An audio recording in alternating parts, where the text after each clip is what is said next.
వందే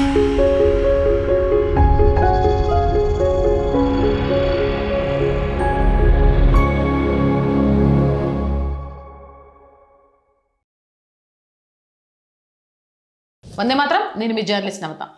తెలంగాణ రాజకీయాల్లో ఇప్పుడు అందరి దృష్టి మంత్రి మహమ్మద్ అజారుద్దీన్ పదవిపైనే ఉంది. జూబ్లీహిల్స్ ఉప ఎన్నిక సమయంలో అనూహ్యంగా మంత్రివర్గంలోకి వచ్చిన అజారుద్దీన్ భవితవ్యం ఇప్పుడు డెడ్ లైన్ దిశగా సాగుతోంది. అటు సుప్రీంకోర్టు తీర్పు, ఇటు చట్టసభ సభ్యత్వం, ఈ రెండింటి మధ్య ఆయన మంత్రి పదవిపై అనేక సందేహాలు నెలకొన్నాయి.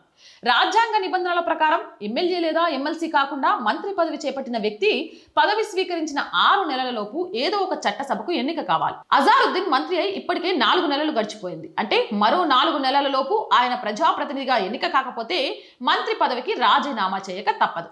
గవర్నర్ కోటాలో ఎమ్మెల్సీల నియామకం ఇప్పుడు అజారుద్దీన్ కు పెద్ద చిక్కుగా మారింది. గతంలో బీఆర్ఎస్ ప్రభుత్వం నామినేట్ చేసిన దాసోజు శ్రవణ్, కుర్రా సత్యనారాయణ పేర్లను గవర్నర్ తిరస్కరించడంపై వారు సుప్రీంకోర్టుని ఆశ్రయించారు. ఈ వివాదం ఇంకా కొనసాగుతుండగానే రేవంత్ ప్రభుత్వం కోదండరాం, అజారుద్దీన్ పేర్లను గవర్నర్ కోటాకు సిఫారసు చేసింది. ప్రస్తుతం ఈ కేసు సుప్రీంకోర్టులో పెండింగ్ లో ఉంది. ఇక ఎమ్మెల్సీల నియామకానికి సంబంధించిన కేసును సుప్రీంకోర్టు మార్చి 19కి వాయిదా ఉంది. ఇక బీఆర్ఎస్ హయాంలో గవర్నర్ కోటా కింద దాసోజు శ్రవణ్, సత్యనారాయణని నామినేట్ చేస్తూ నాటి రాష్ట్ర మంత్రివర్గం నిర్ణయం తీసుకుంది. మంత్రివర్గం నిర్ణయాన్ని ముఖ్యమంత్రి నాటి గవర్నర్ తమిళసై సౌందరరాజన్కి పంపించారు. అప్పటికి రాష్ట్రంలో ప్రభుత్వం మారడంతో అధికారంలోకి వచ్చిన కాంగ్రెస్ పార్టీ ప్రొఫెసర్ కోదండరాం, అమీర్ అలీ ఖాన్ పేర్లను సిఫారసు చేసింది. దీనిపై అప్పుడే డాక్టర్ దాసోజి శ్రవణ్, కుర్రా సత్యనారాయణ హైకోర్టును ఆశ్రయించారు. హైకోర్టు దాసోజి శ్రవణ్, కుర్రా సత్యనారాయణ వాదనలతో ఏకీభవించింది. దీనిపై రాష్ట్ర ప్రభుత్వం సుప్రీంకోర్టుకు వెళ్ళింది. సుప్రీంకోర్టులో కేసు ఇంకా పూర్తి కాకముందే రాష్ట్ర ప్రభుత్వం మరోసారి కోదండరాం, క్రికెటర్ అజారుద్దీన్ పేర్లను గవర్నర్ కోటాలో సిఫారసు చేసింది. దీనిపై బీఆర్ఎస్ సుప్రీంకోర్టులో కేసేసింది. ఈ కేసును సుప్రీంకోర్టులో justice Vikram Nath, justice Sandeep Mehta bench విచారణకు స్వీకరించింది. కోదండరాం, అమీర్ అలీల నియామకాన్ని రద్దు చేస్తూ గత ఆగస్టు 13న ఇచ్చిన తీర్పు తదుపరి నియామకాలకు అడ్డు కాదని తెలిసింది. విచారణను మార్చి 19వ తేదీకి వాయిదా వేసింది. ఏప్రిల్లోనూ సుప్రీంకోర్టు గ్రీన్ సిగ్నల్ ఇవ్వకపోతే అజారుద్దీన్ ఎమ్మెల్సీ అయ్యే అవకాశం ఉండదు. రాష్ట్రంలో ఈ ఏడాది నవంబర్ వరకు కొత్తగా ఎమ్మెల్సీ సీట్లు ఖాళీ అయ్యే పరిస్థితి లేదు. కేవలం గవర్నర్ కోటా మాత్రమే ఆయనకున్న ఏకైక మార్గం. ఒకవేళ కోర్టు తీర్పు ప్రతికూలంగా వస్తే ఆయన మంత్రి పదవి నుంచి తప్పుకోవాల్సిందేనని రాజకీయ వర్గాల్లో చర్చ నడుస్తుంది. అయితే నిజామాబాద్ ఎమ్మెల్సీ స్థానానికి కవిత రాజీనామా చేసింది. ఆ స్థానం ఖాళీ అయినా ఎంపీటీసీ, జెడ్పీటీసీ ఎన్నికలు జరగకపోవడంతో ఆ ఛాన్స్ కూడా లేకుండా పోయింది. దీంతో అజారుద్దీన్కి దారులన్నీ మూసుకుపోయాయి. అజారుద్దీన్ శాసనసభలో కానీ మండలిలో కానీ సభ్యుడు కాకుండానే అక్టోబర్ 31, 2025న మంత్రిగా ప్రమాణ స్వీకారం చేశారు.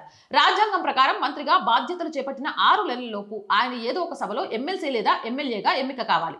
ఒకవేళ కొత్త గవర్నర్ సైతం ఈ ఎమ్మెల్సీ నామినేషన్ ని ఆమోదించకపోతే, జాప్యం చేస్తే గడువు ముగిసిన తర్వాత అజారుద్దీన్ తన మంత్రి పదవిని కోల్పోయే ప్రమాదం ఉంది.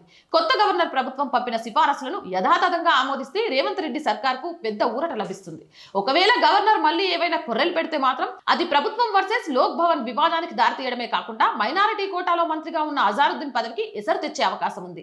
మార్చి 19న సుప్రీంకోర్టులో ఈ విషయమై తదుపరి విచారణ ఉండడంతో ఆలోపే గవర్నర్ నిర్ణయం వెలువడుతుందో లేదో వేచి చూడాలి. అయితే రాజకీయ విశ్లేషకులు మాత్రం ఈ విషయం గురించి రేవంత్ రెడ్డి పూర్తి అవగాహనతోనే ఉన్నారని చెప్తున్నారు. జూబ్లీహిల్స్ ఉప ఎన్నికల్లో ముస్లిం ఓట్లను రాబట్టేందుకు మైనారిటీ కోటాలో అజారుద్దీన్కి మంత్రి పదవి ఇచ్చారని, ఎలాగో గవర్నర్ ఎమ్మెల్సీ కోటాలో తాము పంపిన పేర్లను అంగీకరించారని, కావున అజారుద్దీన్కి కేంద్రంలోని బీజేపీ కారణంగానే మంత్రి పదవి పోయిందనే ప్రచారం చేసి వచ్చే ఎన్నికల్లో లబ్ధి పొందాలన్నదే రేవంత్ ఆలోచన అని అంటున్నారు. మరి మీరేమంటారు? మీ అభిప్రాయం ఏంటి? కామెంట్ సెక్షన్ లో పెట్టండి. అలాగే మోర్ వీడియోస్ కోసం R group of channels, R voice, R political, R Samskruthi 3 channels ని వెంటనే సబ్స్క్రైబ్ చేయండి. కంటెంట్ బాగుంది అనిపిస్తే లైక్ చేయండి, షేర్ చేయండి. ఆర్థికంగా ఆర్ వాయిస్ కి మీ చేయుత చాలా చాలా అవసరం. ఆర్థికంగా సపోర్ట్ చేయాలి అని అంటే సబ్స్క్రిప్షన్ పక్కనే జాయిన్ అనే బటన్ ఉంది.